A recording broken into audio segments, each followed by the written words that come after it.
Ang industriya ng sining at pag-arte sa Pilipinas ay binubuo ng mga pambihirang individual na nag-iwan ng malalim na marka sa kasaysayan ng telebisyon at pelikula. Isa sa mga pinakadirektang halimbawa ng kahusayan sa larangang ito ay si Michael de Mesa, isang veteranong aktor at direktor na kilala sa kanyang versatility at hindi matatawarang kontribusyon sa sining. Sa loob ng halos 5 dekada, ipinamalas niya ang isang mataas na antas ng profesionalismo at dedikasyon na nagpatatag sa kanyang pangalan bilang isa sa mga pinakanirerespetong haligi ng lokal na aliwan. Si Michael de Mesa ay pinanganak bilang Michael Edward Hill Eigenman noong Mayo 24, 1960 sa Maynila. Siya ay namula sa isang tanyag at iginagalang na angkan sa mundo ng showbiz, ang pamilyang Eigenman. Ang kanyang amay sikat na mga awit at aktor na si Eddie Mesa na may tunay na pangalang Eduardo de Mesa Eigenman. Habang ang kanyang ina naman ay ang veteranang aktres na si Rosemary Hill. Dahil sa kanyang mga magulang, si Michael ay lumaki sa isang kapaligiran na napaliligiran ng sining, musika at pag-arte. Ang kanyang mga kapatid na si Mark Hill at Cherry Hill ay naging mga premyadong aktor din sa industriya, bagamat pareho na silang sumakabilang buhay. Ang pamilyang ito ay kilala sa pagkakaroon ng dugong Swiss, Espanyol at Pilipino na nagbigay sa kanila ng natatanging katangian at itsura na tumatak sa puso ng mga manonood. Nagsimula ang karera sa pag-arte ni Michael noong siya ay 16 na taong gulang pa lamang, partikular noong taong 1975. Ang kanyang unang sabak sa pag-arte ay naganap sa seryeng pinamagatang Araw-Araw, Gabi-Gabi. Ang proyektong ito nagsilbing pintuan upang mapansin ang kanyang likas na talento na hindi lamang umaas sa katanyagan ng kanyang mga magulang. Noong taong 1978, formal niyang pinasok ang mas malalaking papel sa pelikula at telebisyon na nagbukas ng daan para sa mas marami pong oportunidad. Sa kanyang kabataan, ipinakita niya ang kakayahang gumanap sa iba't ibang uri ng karakter mula sa pagiging bida, kontrabida hanggang sa mga komplikadong karakter sa mga dekalidad na drama. Ang kanyang dedikasyon sa sining ay naging dahilan upang makakuha siya ng higit sa 100 acting credit at umani ng parangal mula sa iba't ibang nagagandahang institusyon tulad ng FAMAS at Gawad Urian. Ang personal na buhay ni Michael ay naging bukas din sa publiko, lalo na ang kanyang mga relasyon at pamilya. Ikinasal siya sa sikat na aktres na si Gina Alahar noong taong 1978 at ang kanilang pagsasama ay nagbuo ng 3 anak na sina Ryan, Jeff at AJ Eigenman. Ang lahat ng kanilang mga anak ay sumunod din sa kanilang yapak at pumasok sa mundo ng pag-arte na nagpatuloy sa legasya ng pamilya. Pagkatapos ng 23 taon ng pagsasama, ang mag-asawa ay nagpasya na maghiwalay noong taong 2001 at ang kanilang kasal ay opisyal na naanal noong taong 2006. Sa kabila ng paghiwalay, napanatili ng dalawa ang isang maayos na relasyon para sa kanilang pamilya. Noong Setyembre 2011, muling nagpakasal si Michael sa isang professional na dancer at choreographer na si Julie Reyes na nagmula sa kilalang dance group na Hot Legs. Tulad ng maraming sikat na personalidad, hindi naiwasan ni Michael ang makaranas ng mga kontrobersya at matinding pagsubok sa kanyang buhay. Ang isa sa pinakamalaking usapin na hinarap niya ay ang usaping medikal na naglagay sa kanyang kalusugan sa malaking panganib. Noong taong 1999, opisyal siyang na-diagnose na mayroong hepatitis C virus, isang malubhang sakit sa atay na maaaring magdulot ng cirrhosis o cancer kung hindi maagapan. Ang balitang ito ay nagdulot ng labis ng pag-aalala sa kanyang pamilya at mga tagahanga dahil ang hepatitis C ay walang direktang gamot na madaling mabili o abot kaya noong mga panahong iyon. Ang sakit na ito ay madalas na nakukuha sa pamamagitan ng kontaminadong dugo at sa loob ng halos 2 dekada, tahimik na nakipaglaban ng aktor upang mapanatili ang kanyang lakas habang patuloy na nagtatrabaho sa industriya. Ang mahabang pakikibaka ni Michael laban sa hepatitis C ay naging isang kwento ng pag-asa at modernong medisina. Sa loob ng 18 taon, ang kanyang ikalawang asawa na si Julie Reyes ay hindi napagod sa paghahanap ng mga alternatibo at bagong paraan upang mapagaling ang aktor. Noong humigit kumulang taong 2014, lumabas ang isang mabisang gamot na tinatawag na Harvoni pill. Ngunit ang presyo nito ay umaabot sa $1,000 bawat piraso. Ang kabuang gastusin para sa 12 linggong treatment ay nagkakahalaga ng humigit kumulang $90,000.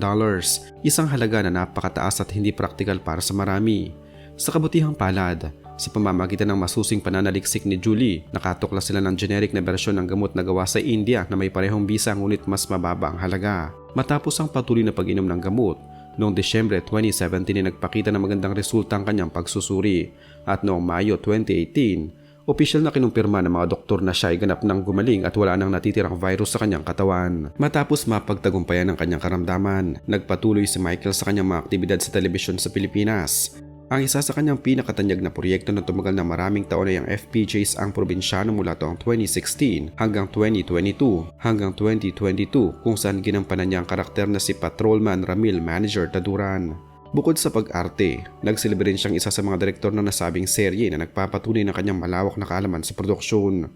Noong taong 2024, naging bahagi rin siya ng seryeng Walang Matigas na Pulis sa Matinik na Misis bilang si Luther Abueva at lumabas sa pelikulang Green Bones bilang si Superintendent Juanito Velasquez na naging opisyal na entry sa MMFF. Ang kanyang pinakahuling malaking pagganap sa telebisyon bago ang kanyang pansamantalang pahinga ay ang karakter na si Rafael Paeng Benito sa sikat na seryeng FPJ sa Batang Quiapo. Ang kanyang karakter sa Batang Quiapo ay opisyal na natapos noong Oktubre 8, 2025 nang ang kanyang karakter ay mapatay sa isang madamdaming eksena. Ang mga huling balita tungkol kay Michael ay kinabibilangan ng mga personal na karanasan at ang pagwawasto sa mga maling impormasyon sa internet. Noong 24 ng Hulyo 2024, naging laman siya ng mga balita matapos ma-stranded ng 17 hanggang 22 oras sa kanyang sasakyan sa Cainta, Rizal dahil sa matinding baha na dulot ng bagyong Karina at ng southwest monsoon. Ikinabahala ng marami ang kanyang kaligtasan ngunit nag-post siya sa kanyang social media upang ipaalam na siya ay ligtas.